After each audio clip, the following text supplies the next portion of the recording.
At 74 years of age, Ambassador Bethuel Kiplagat is determined to prove his resilience, both to himself and to others. This regular exercise routine that may see him swim up to 30 strokes, testing his strength amidst the murky waters that have been his life, especially now that he stands on the dock of allegations of involvement in the 1984 Wagalla massacre that saw many men killed at the Wagalla airstrip and women raped. But it is at a candlelit table with fresh roses and antique cutlery there's conflicts that all inhibitions are broken, allowing a family to speak freely of the past, the present and the future, all thanks to a tradition that has been maintained at this table for years, and that begins with such ambience.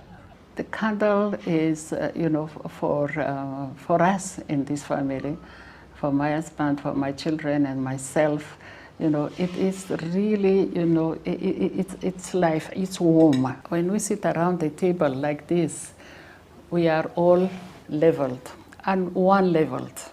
Bethuel talks freely about his upbringing, a humble Kapsabet background that saw him experience a tradition he has carried with him. It's the heart divided in two. You sleep with the goats and whatever the animals there. And that has taught him valuable lessons he continues to follow. Justice is very important. Be fair when you are dealing with people. The truth is very crucial. Tell the truth. Don't allow the past to dominate your present and to overshadow your future. But there is always an exception to every rule, as history has continued to prove.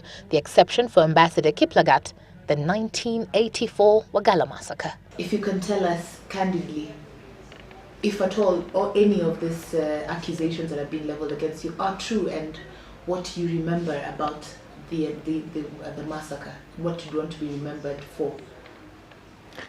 Well, as I tried to explain the other day, I was not involved at all in anything remotely.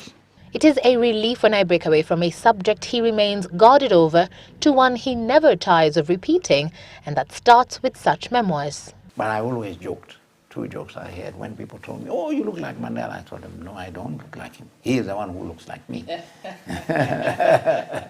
He leads us into his study and what constitutes his home office, where the first thing that catches our eye is his vast book collection, writings by different authors on varied subjects, most of which he has read more than once. Books, the #1 passion for a man who has, in the course of his career, traveled the world. Honoring Kiplagat's journey, however, one we have to return to the table for lunch to follow. Honoring, also a newsmaker in her own right, being the national trustee for the Kenya Girl Guides Association, as well as a Starehegal Center founder member. Her life journey, however, beginning when this 73-year-old moved from the island of Madagascar to France, where she met her future husband. He speaks French. I did not speak English. I think there will not be any marriage if he did not speak French. How can you communicate? Yeah.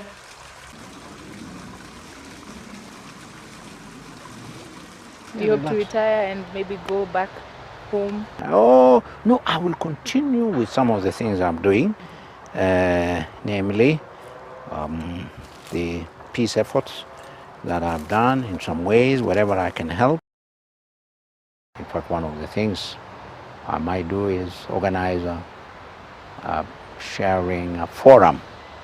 See, once every month, get people together. We finish now. Yes. So we can eat. Now we can eat. Good. Evelyn Wambui for Newsmakers.